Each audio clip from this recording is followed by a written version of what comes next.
नमस्कार। तो आज हम चलते हैं 18वीं सदी के भारत में और बात करते हैं एक ऐसे महासंघर्ष की जिसने दक्षिण भारत का नक्शा ही बदल कर रख दिया। जी हाँ, हम बात कर रहे हैं आंग्ल मैसूर युद्ध की।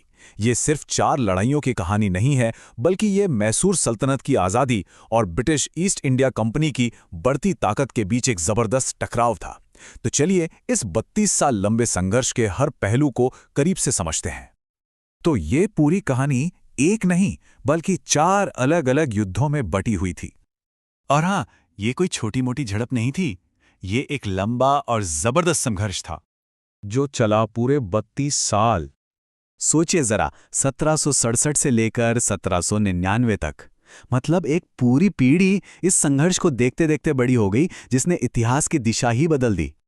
तो इस टकराव की कहानी शुरू होती है 2 बड़ी ताकतों के उदय से। एक तरफ था मैसूर का शक्तिशाली साम्राज्य जो अपनी आज़ादी और अपनी सैन्य ताकत के लिए मशहूर था, और दूसरी तरफ थी ब्रिटिश ईस्ट इंडिया कंपनी जो व्यापार के पर्दे के पीछे पूरे भारत पर कब्जा करने का सपना देख रही थी। जाहिर है, इन 2 ताकतों का आमने सामने आना तो तय ही था।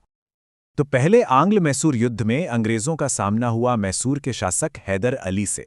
उन्हें लगा कि ये जीत तो बड़ी आसान होगी, लेकिन हैदर अली ने अपनी जबरदस्त सैन्य सूझबूझ से ये साफ कर दिया कि मैसूर एक बराबरी का दुश्मन है, जिसे हल्के में लेना बहुत बड़ी भूल होगी। तो ये जो पहला युद्ध था वो 1767 से 1769 तक चला। अंग्रेजों को मैसूर की बढ़ती ताकत से डर लगने लगा था। लेकिन हुआ क्या, युद्ध का अंत हुआ मद्रास की संधि से। मतलब टेक्निकली तो किसी की जीत नहीं हुई, दोनों ही अपनी पुरानी पोजीशन पर लौट गए। पर यह मैसूर के लिए एक बहुत बड़ी साइकोलॉजिकल जीत थी, क्योंकि उन्होंने ये साबित कर दिया था कि वो अंग्रेजों को रोक सकते हैं। दूसरे युद्ध के दौरान कहानी में एंट्री होती है हैदर अली के बेटे टीपू सुल्तान की। टीपू को यह संघर्ष विरासत में मिला था, लेकिन वो अपनी नई सोच और जबरदस्त इरादों के साथ इस लड़ाई को एक बिल्कुल नए लेवल पर ले गए। तो दूसरा युद्ध शुरू हुआ 1780 में, और इसमें पोलिलूर की लड़ाई में मैसूर को एक शानदार जीत मिली। और 1784 में जब मंगलौर की संधि हुई तो ये अंग्रेजों के लिए एक बहुत बड़ी शर्मिंदगी की बात थी, क्योंकि उन्हें जीते हुए सारे इलाके मैसूर को वापस करने पड़े। इस जीत ने टीपू सुल्तान का कद और भी बढ़ा कर दिया।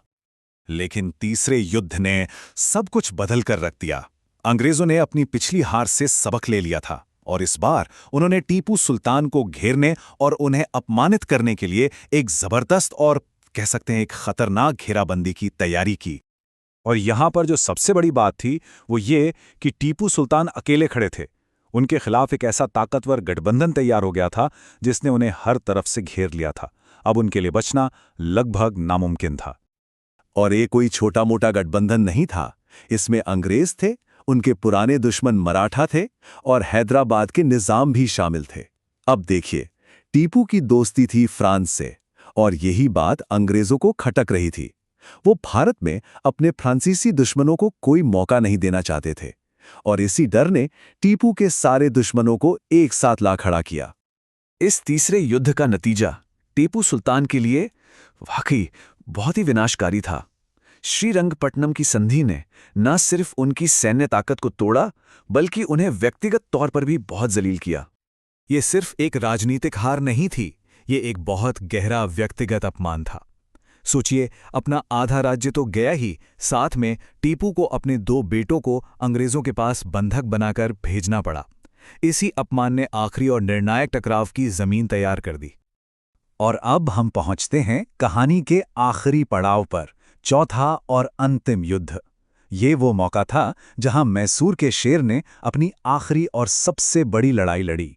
ये वो टकराव था जो टीपू सुल्तान की कहानी का अंत लिखने वाला था। साल था 1799 और जगह थी श्रीरंगपट्टनम। ये वो आखिरी लड़ाई थी जहां मैसूर की किस्मत का फैसला होना था। अब जो भी होना था यहीं होना था। ये सिर्फ एक युद्ध नहीं था, ये एक साम्राज्य के वजूद की आखिरी जंग थी। उन्हें ऐसे ही मैसूर का शेर नहीं कहा जाता था। ये नाम उनकी बहादुरी और उनकी ताकत का प्रतीक था। और हुआ वही, अपनी राजधानी की रक्षा करते करते 1799 में टीपू सुल्तान ने एक योद्धा की तरह अपनी जान दे दी। टीपू की मौत के साथ ही मैसूर की आज़ादी का सूरज भी डूब गया। अंग्रेजों ने वोडियार वंश को फिर से गद्दी पर बिठाया, लेकिन अब वो सिर्फ नाम के शासक थे, एक कठपुतली की तरह, असली कंट्रोल तो अंग्रेजों के हाथ में था। लेकिन सवाल यह है कि क्या टीपू सुल्तान की कहानी बस युद्ध के मैदान पर ही खत्म हो जाती है? बिल्कुल नहीं। उनकी हार के बावजूद उनकी विरासत आज भी जिंदा है। तो आखिर क्या है वो चीज जो उन्हें इतना खास बनाती है? देखिए, टीपू सिर्फ एक योद्धा ही नहीं थे, वो एक इनोवेटर थे। वो आधुनिक रॉकेट टेक्नोलॉजी के शुरुआती जानकारों में से एक थे और उन्होंने इसका इस्तेमाल अंग्रेजों के खिलाफ बहुत असरदार तरीके से किया। उन्होंने फ्रांस के साथ मजबूत रिश्ते बनाए रखे और आज भी उन्हें ब्रिटिश साम्राज्यवाद के खिलाफ एक मजबूत प्रतिरोध के सबसे बड़े प्रतीक के तौर पर याद किया जाता है। तो अगर इस पूरे 32 साल के संघर्ष को जल्दी से समझना हो तो क्या है वो जरूरी बातें? 4 युद्ध जिनकी तारीखें आप देख सकते हैं। 1799 में टीपू सुल्तान की शहादत और चौथा युद्ध जिसने मैसूर की किस्मत का फैसला कर दिया। ये इस लंबे और जटिल संघर्ष की सबसे जरूरी बातें हैं। और ये पूरी कहानी हमें एक बहुत जरूरी सवाल पर लाकर खड़ा कर देती है। क्या इतिहास हमेशा जीतने वाले ही लिखते हैं?